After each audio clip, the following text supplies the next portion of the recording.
speak in American English. In the late 18th century, we love the Americans, they love us.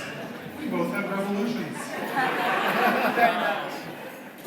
Now, the revolution in my country may give you some insight about the origin of my theory of evolution. You see, before the revolution, my expertise was in plants. I had classified all the flora of plants. I was the keeper of the king's garden, Jardin le Roi. But, as you might imagine, after the revolution, no king's garden. So my idea was to change it into a garden.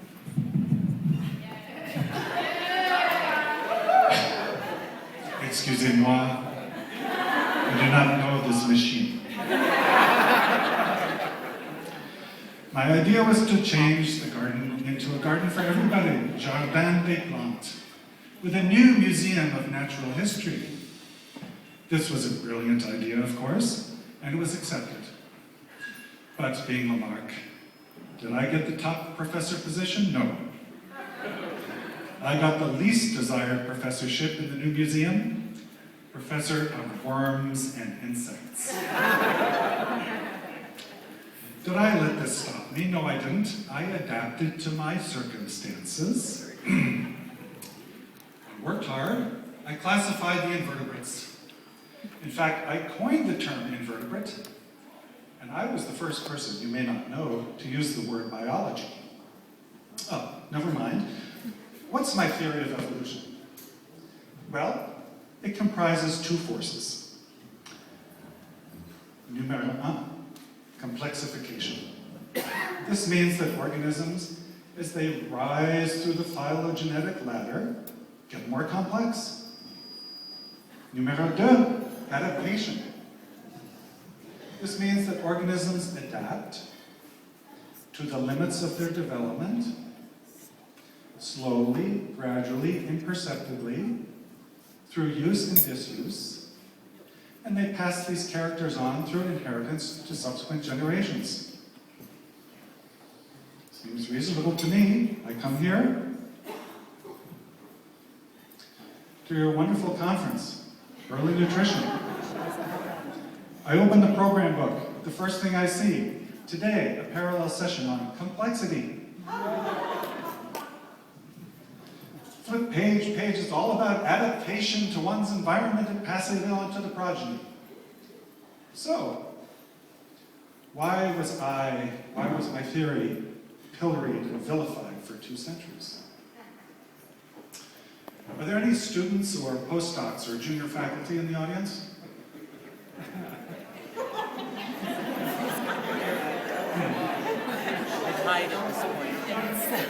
Excuse me.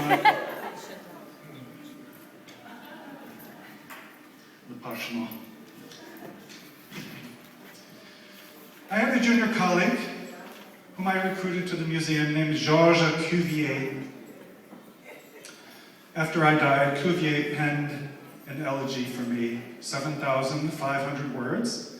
I'm tempted to read the entire thing, but instead just a few excerpts.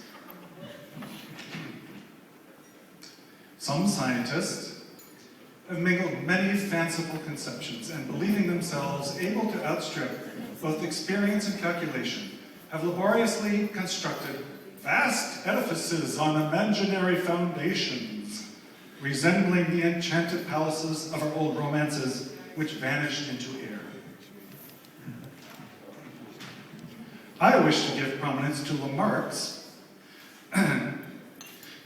productions, in which too great an indulgence of the lively imagination has led to results of a questionable kind, and to indicate the cause of his deviations.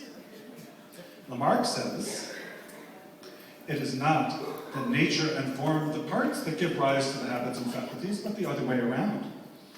Thus it is the desire and the attempt to swim that produces membranes in the feet of aquatic birds, and it is the desire of flying that has converted the arms of all birds into wings, and their hairs and scales into feathers. These principles once admitted, it will be easily perceived that nothing is wanting but time and circumstances to enable a monad or a polypus, gradually and indifferently, to transform itself into a frog, a stork, or an elephant. Now, I would be turning in my grave if anyone knew where my grave is. You see, I was so poor at the end of my life that my daughters had to pawn all my possessions, including my books, just to afford a pauper's funeral. Now, can you imagine, just a few years later, a French magazine published a cartoon showing an adult giraffe elongating its neck to reach the acacia leaves and passing that long neck onto its progeny. I never said anything about growing appendages in one generation, although I have to say, excusez-moi, dropping as I have into the 21st century, sometimes I see what I think is new appendages on parents and children.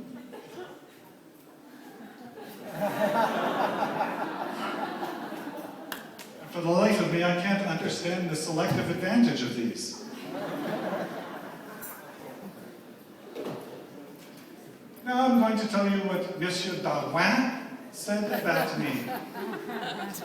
With respect to books on evolution, I do not know of any systematical ones except Lamarck's, which is veritable rubbish. After 2 deliberate readings, I consider it a wretched book, and one from which I gained nothing, not a fact or idea. Merci beaucoup, Monsieur Darwin.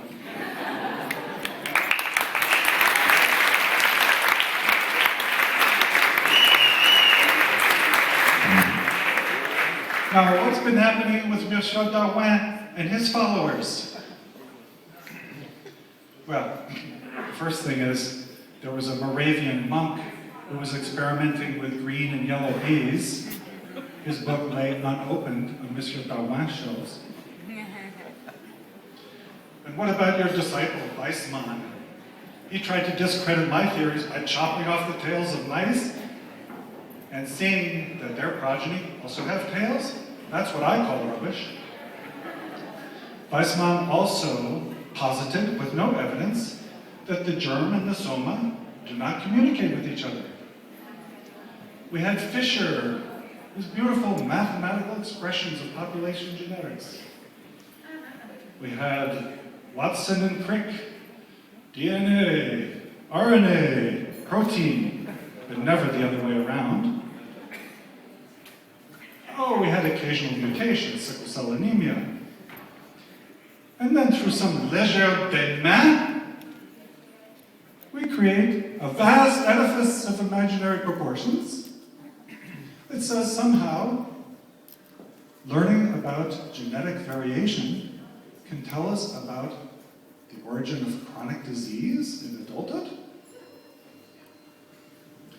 If one took this to its logical extreme, one might propose to measure genetics in thousands of people to improve health. Pardon? What? 10,000. Oh, mon Dieu. I've just learned that you spend billions on something called the Human Genome Project. It's not thousands of people, it's millions of people. I just have one more thing to say. In English, we have a word. They have a word. That means superficially appealing and yet essentially untrue. And this word is specious. And so,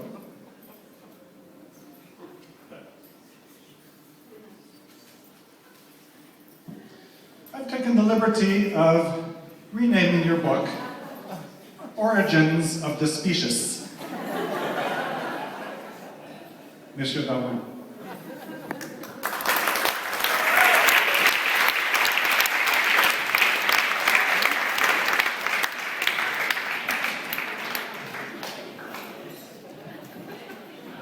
I don't speak any French. So whatever he said, I don't understand, but probably it's rubbish. It's nice to be back on Earth.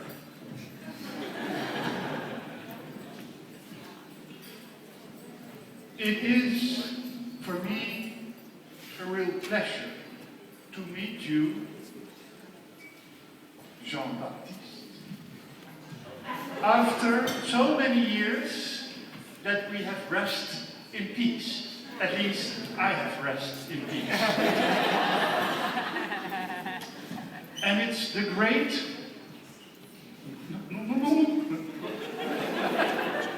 Where is he from? And it's the great Koletsko, who brought us together in this setting, in this time frame, is something that I personally appreciate greatly. Thank you.